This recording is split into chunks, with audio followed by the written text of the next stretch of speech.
నమస్తే ఫ్రెండ్స్. ఈరోజే ఇంగ్లీషు మాట్లాడటం స్టార్ట్ చేయండి అనేటటువంటి సిరీస్లో ఇది రెండవ వీడియో. మొదటి వీడియో లింక్ డిస్క్రిప్షన్లో ఇస్తాను, చూడని వారు ఉంటే తప్పకుండా చూడండి.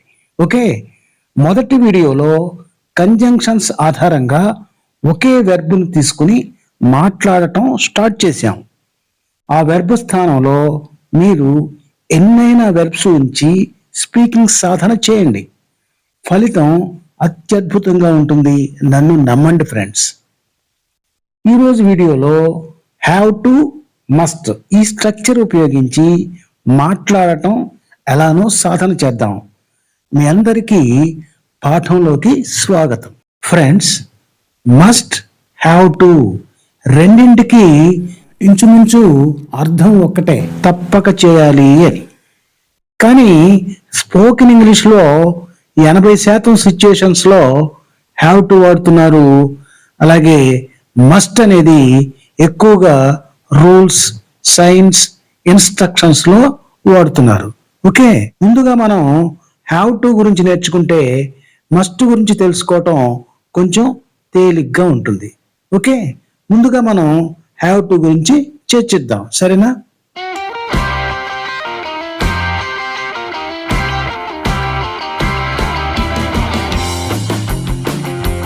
నమస్తే ఫ్రెండ్స్. ముందుగా ఒక మాట, మన చుట్టూ ఇంగ్లీష్ మాట్లాడేవారు ఉన్నప్పుడు ఇంగ్లీష్ మాట్లాడటం అనేది మనకు గ్రామర్తో పని లేకుండా వస్తుంది. అలా లేనప్పుడు మనకు లిటిల్ బిట్ గ్రామర్ అవసరం అవుతుంది. ఓకే, అలాగని గ్రామర్ లోతుల్లోకి వెళ్ళవద్దు. నౌన్ అంటే ఏంటి, ప్రనౌన్ అంటే ఏంటి, వాటి డెఫినేషన్స్, క్యారెక్టరిస్టిక్స్ ఇలా నేర్చుకుంటూ అక్కడే ఉండొద్దు. మీకు తెలిసినటువంటి ఆ కొద్దిపాటి గ్రామర్తోనే మాట్లాడటం ప్రారంభించండి. అదిగో ఆ ప్రయత్నంలోనే ఇది రెండవ వీడియో. మొదటి వీడియోలో ఒక వెర్బును ఇతర కంజంక్షన్స్ తో కలిపి మాట్లాడటం సాధన చేశాం కదా. ఇప్పుడు హ్యావ్ టు అనేటటువంటి స్ట్రక్చర్ తో మనం మాట్లాడటం సాధన చేద్దాం. ఓకే, మీరు అనొచ్చు, అసలు గ్రామరే వద్దన్నారుగా అని. నో, నేను అన్నది ఇప్పటి వరకు మీరు నేర్చుకున్న గ్రామర్ చాలు అని. ఓకే, మాతృభాష కాని ఎవరైనా సరే ఇంగ్లీష్ నేర్చుకోవడానికి గ్రామర్ ప్రాథమిక అంశాలు ఖచ్చితంగా అవసరమవుతాయి. ఓకేనా? అలా కాకుండా ఇంగ్లీష్ నేర్చుకోవాలి అంటే మన చుట్టూ ఇంగ్లీష్ మాట్లాడే వాళ్ళు ఉండాలి. ఆటోమేటిక్గా వారు మన తప్పులను సరిచేయటం ద్వారా మనకు తెలియకుండానే చిన్నగా గ్రామర్ నేర్పిస్తారు. అచ్చం అలాగే మనం తెలుగు కూడా నేర్చుకున్నాం కదా. ఓకే, ఇప్పుడు అసలు లెసన్లోకి వెళ్దాం. ఫ్రెండ్స్, హ్యావ్ అంటే మన దగ్గర ఏదైనా ఉన్నది, పొజిషన్ అని కదా అర్థం. ఉదాహరణకు ఐ హ్యావ్ ఏ పెన్. కానీ ఈ హ్యావ్ ప్రక్కన ఒక చిన్న టూను చేరిస్తే దాని అర్థం పూర్తిగా మారిపోతుంది. అప్పుడు అది ఒక పనిని తప్పనిసరిగా చేయాలి, అంటే ఆబ్లిగేషన్ అని చెప్తుంది అనమాట. Okay friends, today we are going to learn one very powerful structure in English, that is have to. This is not just for grammar, this is real spoken English. Okay, have అంటే కలిగి ఉండటం, position. But have to అంటే చేయాల్సిన అవసరం, తప్పనిసరి, obligation లేదా necessity అనేటటువంటి అర్థంలో మనం హ్యావ్ టు ఉపయోగిస్తాం. ఓకేనా? హ్యావ్ టు ఎల్లప్పుడూ కూడా బేస్ వెర్బ్ తో వస్తుంది అనేది మీరు ఖచ్చితంగా గుర్తుపెట్టుకోవాలి. అంటే have to go, I have to go, నేను వెళ్ళాలి అనాలి తప్ప ఐ హ్యావ్ టు గోయింగ్ అనకూడదు. ఎప్పుడు కూడా హ్యావ్ టు ప్రక్కన బేస్ వెర్బే వస్తుంది. ఈ ఒక్కదాన్ని మీరు గుర్తుపెట్టుకోండి. ఓకే ఫ్రెండ్స్, ఒక్కసారి ఈ స్ట్రక్చర్ యొక్క పోలిక చూద్దాం. హ్యావ్ లేదా హ్యాజ్, ఈ రెండింటికి అర్థం కలిగి ఉండుట. హ్యావ్ మరి ఎప్పుడు వస్తుంది, హ్యాజ్ ఎప్పుడు వస్తుంది అంటే హ్యాజ్ అనేది థర్డ్ పర్సన్ సింగులర్ అయితే, సబ్జెక్టు థర్డ్ పర్సన్ సింగులర్ అయితే. ఉదాహరణకి he, she, it, Rama, Krishna అన్నమాట. మిగతా అన్ని సబ్జెక్ట్స్ కి కూడా హ్యావ్ వస్తుంది. ఇది ఎప్పుడు కూడా మనం సింపుల్ ప్రెజెంట్ లో నేర్చుకున్నాం కదా, దీన్ని మనం సింపుల్ ప్రెజెంట్ లోనే నేర్చుకున్నాం కదా, అదనమాట. ఐ హ్యావ్ ఏ బుక్, నా దగ్గర పుస్తకం ఉన్నది. హీ హ్యాజ్ ఏ బుక్, అతని దగ్గర పుస్తకం ఉన్నది. ఓకేనా? అలాగే హ్యావ్ టు, హ్యాజ్ టు, ఇది కూడా సేమ్ రూల్స్ అన్నమాట. చేయాల్సి ఉండటం. ఐ హ్యావ్ టు రీడ్, నేను చదవాలి, నేను చదవాల్సి ఉన్నది. హీ హ్యాస్ టు రీడ్, అతను చదవాలి, అతను చదవాల్సి ఉన్నది. ఇట్లా అన్నమాట. ఇట్లా మనం హ్యావ్, హ్యాజ్ లేదా హ్యావ్ టు, హ్యాస్ టు ఉపయోగిస్తాం. ఓకే ఫ్రెండ్స్, ఇప్పుడు టెన్స్ వైజ్ యూసేజ్ చూద్దాం. అంటే ప్రజెంట్, పాస్ట్, ఫ్యూచర్ లో ఈ యొక్క హ్యావ్ టు ఎలా మారుతుందో చూద్దాం. ముందుగా ప్రజెంట్ టెన్స్ అంటే ప్రస్తుతం చేయాల్సినటువంటి పనులు. దీని స్ట్రక్చర్ వచ్చేసి సబ్జెక్ట్ ప్లస్ హ్యావ్ టు లేదా హ్యాస్ టు వచ్చేసి వెర్బ్ 1 వస్తుంది. ఫ్రెండ్స్, మీరు అవగాహన కోసమే ఈ స్ట్రక్చర్స్ ను ఉపయోగించుకోండి తప్ప ఈ స్ట్రక్చర్స్ మీదే ఆధారపడి ఇంగ్లీష్ నేర్చుకోవడానికి మీరు దయచేసి ప్రయత్నం చేయవద్దు.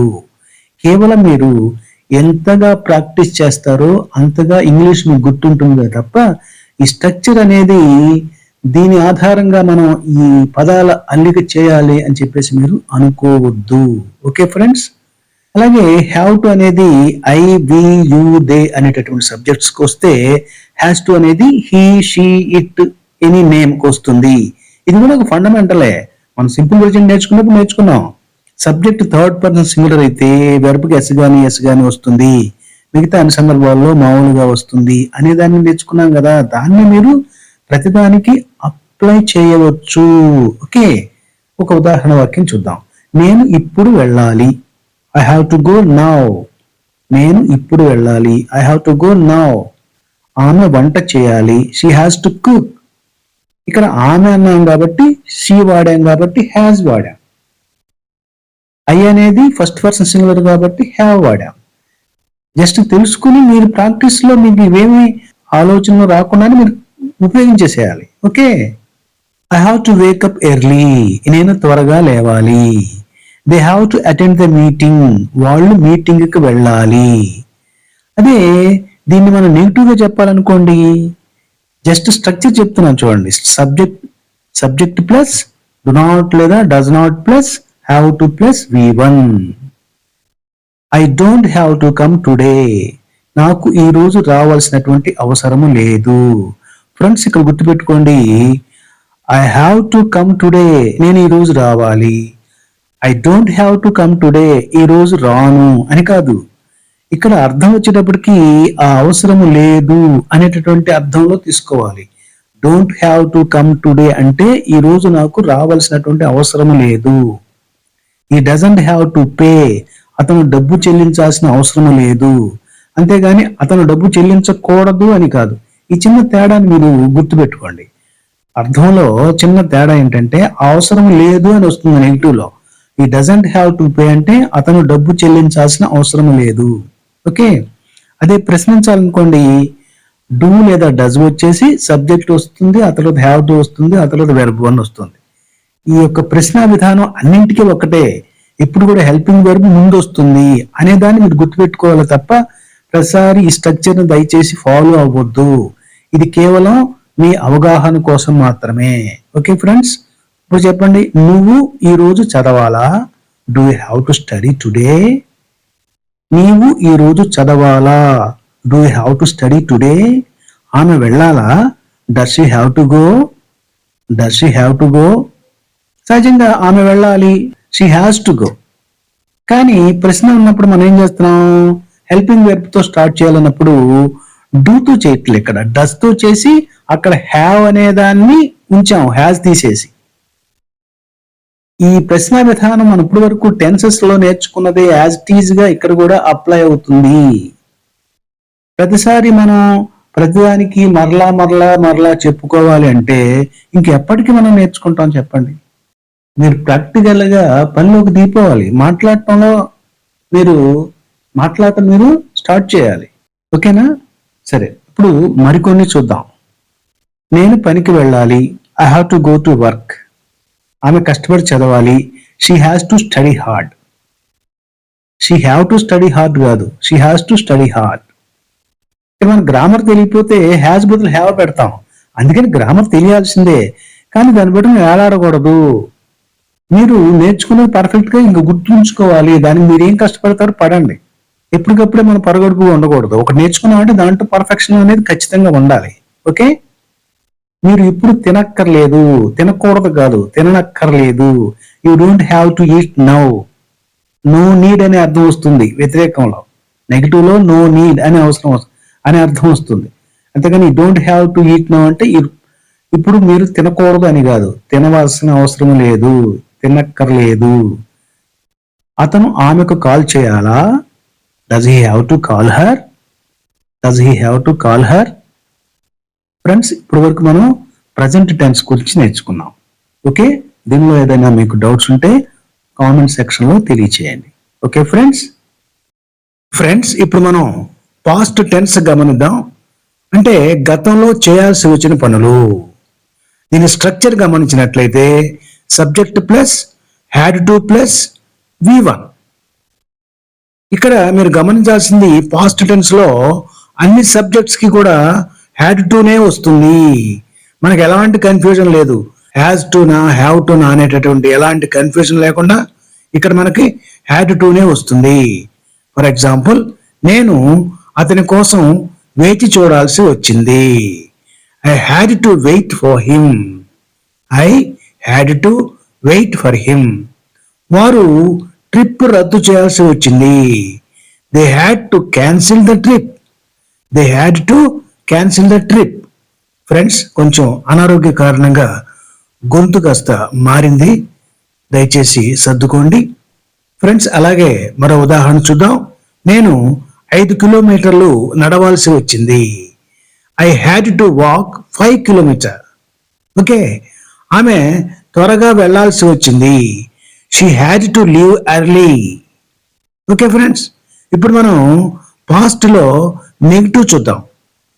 దీని యొక్క స్ట్రక్చర్ వచ్చేసి subject plus did plus not, didn't, did not plus have to. For example, నాకు వేచి ఉండాల్సిన అవసరం లేదు.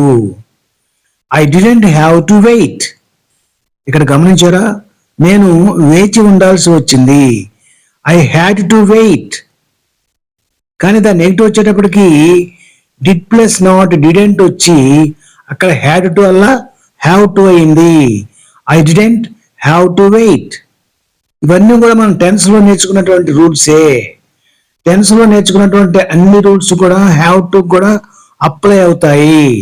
ఓకే ఫ్రెండ్స్, పాస్ట్ టెన్స్ లో మరికొన్ని ఉదాహరణ వాక్యాలు చూద్దాం. మేము బస్ కోసం వెయిట్ చేయాల్సి ఉండాల్సి వచ్చింది. మేము బస్ కోసం వెయిట్ చేసి ఉండాల్సి వచ్చింది. We had to wait for the bus. ఆమె చెల్లించక్కర్లేదు. ఏం చెల్లించక్కర్లేదు? ఏదైనా సరే, మనీ అనుకోండి. She didn't have to pay. She didn't have to pay. మీరు త్వరగా వెళ్లాల్సి వచ్చిందా? ఇక్కడ క్వశ్చన్ అనమాట. Did you have to leave early? Did you have to leave early? ఎప్పుడైనా సరే డూ రూపాలు వస్తే దాని తర్వాత ఖచ్చితంగా V1 మాత్రమే వస్తుంది. కాబట్టి ఇక్కడ క్వశ్చన్ లో అయినా సరే, నెగిటివ్ లో అయినా సరే హ్యాడ్ అనేటటువంటి పదము రాదు. ఓకే, మీరు త్వరగా వెళ్లాల్సి వచ్చిందా? Did you have to leave early? Friends, అసలు గొంతు రావటం లేదు. 2 రోజుల నుండి హాస్పిటల్లో ఉండి వచ్చాను. కానీ బుధవారం మనం ఎప్పట్లానే వీడియో రిలీజ్ చేయాలి కాబట్టి తప్పక ప్రయత్నం చేస్తూ ఉన్నాను. ఈ విషయంలో క్షంత వీడను. ఓకే ఫ్రెండ్స్, ఇప్పుడు ఫ్యూచర్ టెన్స్ గురించి చూద్దాం. అంటే భవిష్యత్తులో చేయాల్సి ఉండే పనుల గురించి. ఓకే, దీని స్ట్రక్చర్ వచ్చేసి subject plus will have to plus V1. Okay, for example, నీవు జరిమానా కట్టవలసి ఉంటుంది. అంటే భవిష్యత్తులో తప్పకుండా నువ్వు చేయాల్సిన పని ఇది భవిష్యత్తులో. ఓకే, నీవు జరిమానా కట్టవలసి ఉంటుంది. You will have to pay the fine. You will have to pay the fine. అలాగే మనం ప్రిన్సిపాల్ ను కలవాల్సి ఉంటుంది. మనం ప్రిన్సిపల్ ని కలవాల్సి ఉంటుంది. We will have to meet the principal. We will have to meet the principal. Okay, అలాగే నేను ఇంగ్లీష్ నేర్చుకోవాల్సి ఉంటుంది. I will have to learn English. నీవు ఇంటర్వ్యూలను ఎదుర్కోవాల్సి ఉంటుంది. You will have to face interviews. సరేనా ఫ్రెండ్స్? అలాగే దీనిలో పాజిటివ్ నెగిటివ్ క్వశ్చన్ కూడా చూద్దాం. ఇంతకుముందు మనం ప్రజెంట్ పాస్ట్ లో చూసాం కాబట్టి ఫ్యూచర్ వచ్చేపాటికి కొంచెం సింపుల్ గా ముగిద్దాం. Okay friends? విధానం అంతా కూడా ఒక్కటే. సరేనా? వారు ప్రాజెక్ట్ పూర్తి చేయవలసి ఉంటుంది. దీన్ని చెప్పండి. వారు ప్రాజెక్టు పూర్తి చేయవలసి ఉంటుంది. ఇది positive. They will have to finish the project. అదే దీనినే మనం నెగిటివ్ గా వాడామనుకోండి, they won't have to finish the project. Will plus not won't. మిత్రులారా మర్చిపోమాకండి, విల్ ప్లస్ నాట్ విలెంట్ అవ్వదు. దానికి ఒక పెద్ద కథ ఉంది, అది ఇక్కడ అనవసరం. Will plus not won't. They won't have to finish the project. వారు ప్రాజెక్టు పూర్తి చేయవలసిన అవసరం లేదు. అదే క్వశ్చన్ అయితే విల్ అనేది ముందుకు వస్తుంది. Will they have to finish the project? Will they have to finish the project? వారు ప్రాజెక్ట్ పూర్తి చేయవలసి ఉంటుందా?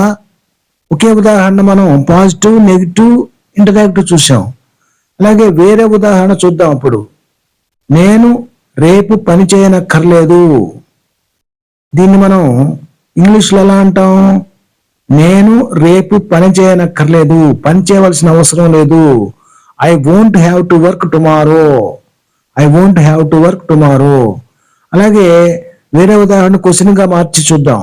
ఆమె ప్రయాణం చేయవలసి ఉంటుందా? ఆమె ప్రయాణం చేయవలసి ఉంటుందా? Will she have to travel? Will she have to travel? Okay friends, ఇప్పుడు క్విక్ రిఫరెన్స్ కోసం ఇంతవరకు నేర్చుకున్న దాన్ని ఒక చిన్న టేబుల్ ద్వారా చూద్దాం. చూడండి, సబ్జెక్ట్స్ వచ్చేపాటికి ఐ, యు, వి, దే. వీటికి ప్రెజెంట్ టెన్స్ లో హ్యావ్ టు వస్తే పాస్ట్ లో హ్యాడ్ టు వస్తుంది, ఫ్యూచర్ లో విల్ హ్యావ్ టు వస్తుంది. అలాగే సబ్జెక్ట్స్ హీ, షీ, ఇట్ అయితే ప్రజెంట్ లో హ్యాస్ టు వస్తుంది, పాస్ట్ లో హ్యాడ్ టు వస్తుంది, ఫ్యూచర్ లో విల్ హ్యావ్ టు వస్తుంది. మార్పు దేనికి ఉంది? కేవలం థర్డ్ పర్సన్ సింగులర్ లో ప్రజెంట్ టెన్స్ లోనే మార్పు ఉంది. మిగతా అన్ని కూడా సేమ్ టు సేమ్. వీటిని మీరు అబ్జర్వ్ చేస్తూ గమనించాలి. ఫ్రెండ్స్, మనం మస్ట్ గురించి తెలుసుకునే ముందు ఇంతవరకు నేర్చుకున్న దాన్ని వర్క్ షీట్ లో ప్రాక్టీస్ చేద్దాం. క్రింద ఉన్న ఖాళీలను సరైన రూపంతో, అంటే హ్యావ్ టు గానీ, హ్యాస్ టు గానీ, హ్యాడ్ టు గానీ, విల్ హ్యావ్ టు గానీ వీటితో మీరు నింపండి. Okay? Yesterday I dash work late. ఇది గతంలో జరిగిన పని గురించి చెప్పాలి కాబట్టి నీవు ఎలా రాస్తావు? ఇక్కడ హ్యావ్ టు వాడతావా, హ్యాస్ టు వాడతావా, హ్యాడ్ టు వాడతావా? అలాగే Rahul dash submit his project tomorrow. ఇది భవిష్యత్తులో చేయవలసిన పని కాబట్టి ఇక్కడ నువ్వు దేన్ని వాడతావు? ఏ హెల్పింగ్ వర్బ్ వాడతావు? అలాగే we dash wear mask in the hospital. ఇది ప్రస్తుతం పాటించాల్సిన నియమం అనుకోండి, ఇక్కడ ఏం వాడతావు? అలాగే she dash clean her room every Sunday. ఇది క్రమం తప్పకుండా చేయాల్సిన పని, ఇక్కడ నువ్వేం వాడతావు? వీటికి ఆన్సర్స్ కూడా ఇక్కడే ఇస్తున్నాను. Yesterday I had to work. Rahul will have to submit. We have to wear. She has to clean.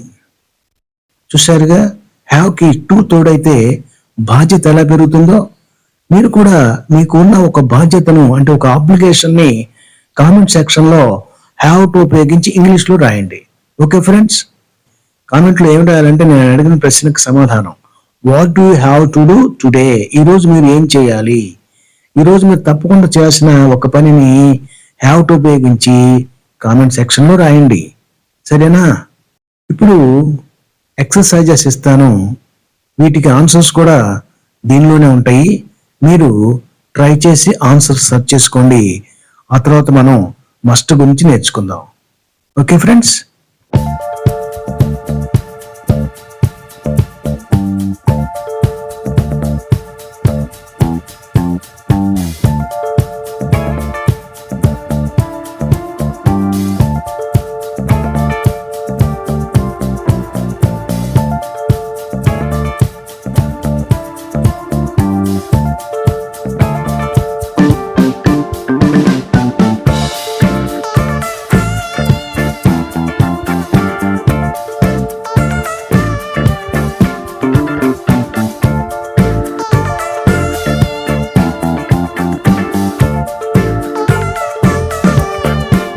Friends, ఇప్పుడు spoken English practice.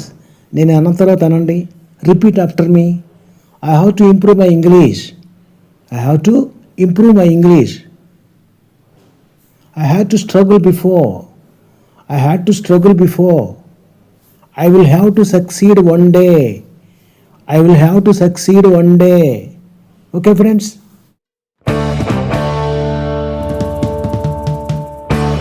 Friends, must, have to రెండింటికి ఇంచుమించు అర్థం ఒక్కటే, తప్పక చేయాలి అని. కానీ స్పోకెన్ ఇంగ్లీష్లో 80% సిచ్యుయేషన్స్లో హ్యావ్ టు వాడుతున్నారు. అలాగే మస్ట్ అనేది ఎక్కువగా రూల్స్, సైన్స్, ఇన్స్ట్రక్షన్స్లో వాడుతున్నారు. ఓకే, ఐ మస్ట్ స్టడీ, నేను తప్పనిసరిగా చదవాలి. అలాగే you must wear a helmet, నీవు తప్పనిసరిగా హెల్మెట్ పెట్టుకోవాలి. ఇక్కడ మస్ట్కు బదులుగా హ్యావ్ టు వాడకూడదా అంటే వాడండి, కొంపలే మునిగిపోవు. మరీ ఎక్కువ రెస్ట్రిక్షన్స్ పెట్టుకోవటం వల్ల మనం అడుగు ముందుకు వేయలేకపోతున్నాం. I have to study, I must study బదులుగా ఐ హ్యావ్ టు స్టడీ అని రాశాం. నేను చదవాలి లేదా నేను తప్పనిసరిగా చదవాలి. You have to wear a helmet, నీవు తప్పనిసరిగా హెల్మెట్ పెట్టుకోవాలి. ఇక్కడ మనం మస్ట్ బదులు హ్యావ్ టు వాడినా పెద్ద ఇబ్బంది ఏమి అనిపించదు. కానీ మస్ట్ అనేది పాస్ట్ టెన్స్లో మరియు ఫ్యూచర్ టెన్స్లో వాడలేం. అప్పుడు మనం తప్పనిసరిగా హ్యావ్ టునే వాడాలి. ఆ తేడాలు మీరు ఇప్పుడు తెలుసుకోండి. అప్పుడు మనం ఈ రెండింటిలో ఏది వాడాలా అనేది మనకి అర్థమవుతుంది. ఓకే ఫ్రెండ్స్, ఎందుకంటే స్టూడెంట్స్ కూడా అనుకుంటారు ఏదో ఒకటి మాత్రమే ఎందుకు వాడకూడదు, రెండింటికి అర్థం ఒకటే అయినప్పుడు ఏదో ఒకటి మాత్రమే వాడొచ్చు కదా. తెలుగులో ఈ రెండింటికి అర్థం చేయాలి అనే వస్తుంది కాబట్టి రెండు ఎందుకు, ఏదో ఒకటి వాడితే సరిపోతుంది కదా అని స్టూడెంట్స్ కొంతమంది కన్ఫ్యూజ్ అవుతారు. కానీ ఇంగ్లీష్లో ఈ క్రింది కారణాల వల్ల రెండు కూడా అవసరం అవుతాయి. ఓకే, ఫర్ ఎగ్జాంపుల్ టెన్సెస్ చూసుకుందాం. కాలాలు, మస్ట్కి భూతకాలం అంటే పాస్ట్ టెన్స్ లేదు. ఉదాహరణకు నిన్న నేను వెళ్లాల్సి వచ్చింది అని చెప్పాలంటే ఐ హ్యాడ్ టు గో అనాలి తప్ప ఐ మస్టెడ్ గో అని అనలేము. మస్ట్కి మస్టెడ్ లేదా మస్టింగ్ ఇలాంటి టెన్స్ మనం ఉపయోగించడానికి అవకాశం లేదు. అందుకని మనం ఐ మస్టెడ్ గో అనకుండా ఐ హ్యాడ్ టు గోని అనవలసి ఉంటుంది. అలాగే భవిష్యత్తులో విల్ హ్యావ్ టు వాడతాం. కొంతమంది మస్ట్ వాడతారు కానీ అది అంతగా బాగుండదు. అలాగే మరొక కారణం చూద్దాం, నెగిటివ్స్, వ్యతిరేకార్థకాలు. ఇక్కడే అసలు ట్విస్ట్ ఉంటుంది. మస్ట్ నాట్ అంటే వద్దు, చేయకూడదు, ప్రొహిబిషన్ అన్నమాట. ఉదాహరణకు యు మస్ట్ నాట్ స్మోక్, నీవు పొగ త్రాగరాదు. ఇక్కడ గమనించండి, డోంట్ మస్ట్ అని చెప్పకూడదు, యు మస్ట్ నాట్ అని చెప్పాలి. యు మస్ట్ నాట్ స్మోక్ అంటే నీవు పొగ త్రాగరాదు అని, పొగ తాగవద్దు, సిగరెట్ కాల్చవద్దు అని. అదే డోంట్ హ్యావ్ టు అంటే అవసరము లేదు, నాట్ నెసెసరీ అని అర్థం. ఇక్కడ హ్యావ్ టు నాట్ అని చెప్పకూడదు. ఉదాహరణకు you don't have to come today, నీవు రావాల్సినటువంటి అవసరం లేదు, రాకపోయినా పర్లేదు అని అర్థం. అంతేగాని డోంట్ హ్యావ్ టు కమ్ అంటే నువ్వు రావద్దు అని కాదు. ఈ వ్యతిరేకార్థక వాక్యాల్లో ఈ చిన్న తేడాని మీరు గమనించాలి. అర్థం కొంచెం చాలా డిఫరెంట్గా ఉంది, చూసారా?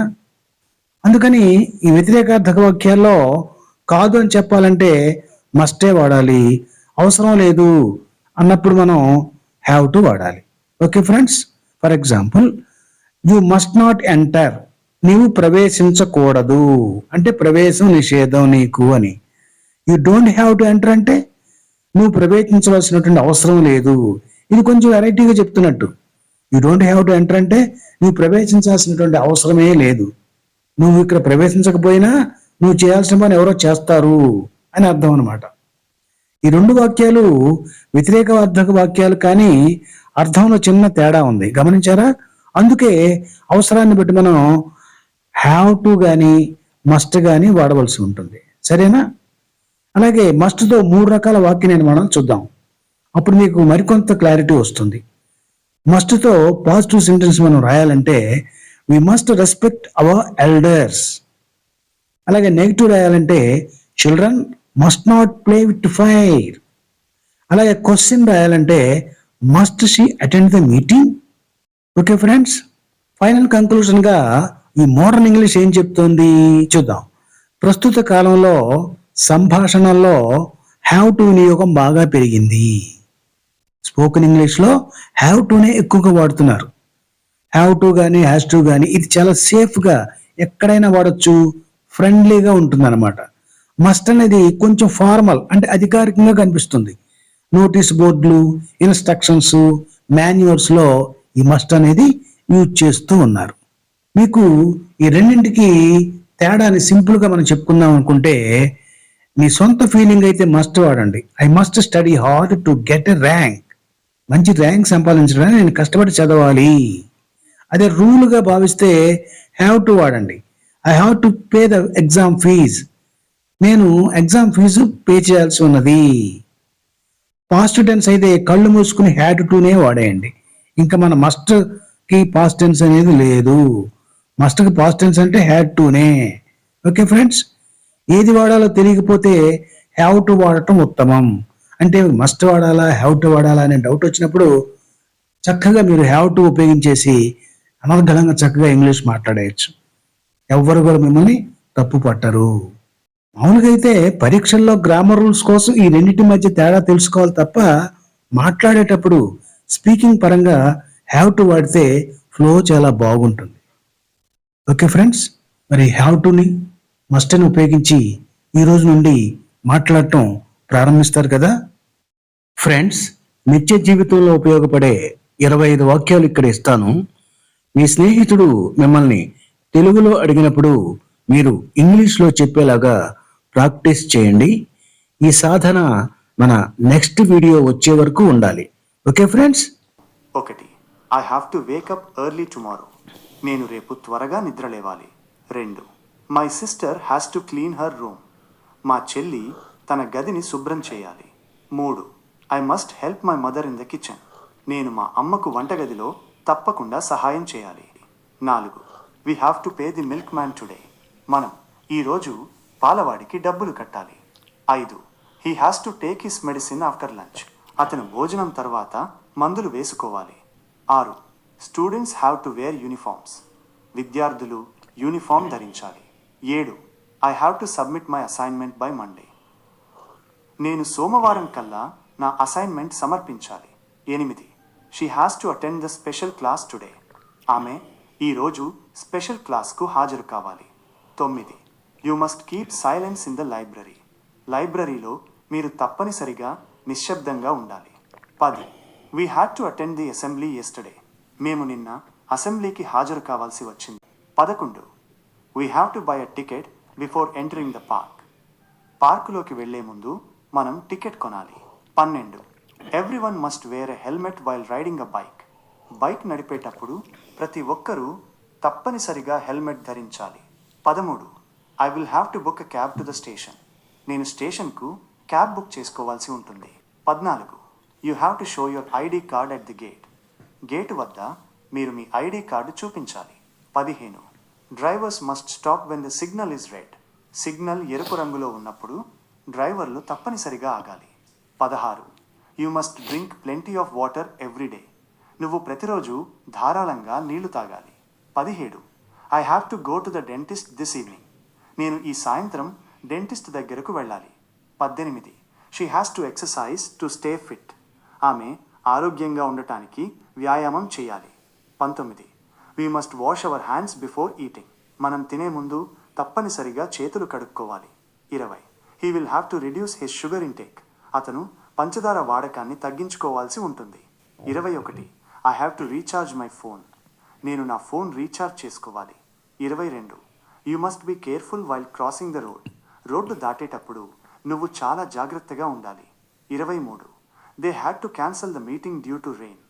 వర్షం వల్ల వారు మీటింగ్ను రద్దు చేయాల్సి వచ్చింది. 24. Does she have to cook dinner to night. ఆమె ఈ రాత్రికి వంట చేయాలా. 25. I must call my parents. It's getting late. నేను మా తల్లిదండ్రులకు ఫోన్ చేయాలి, ఆలస్యమవుతోంది.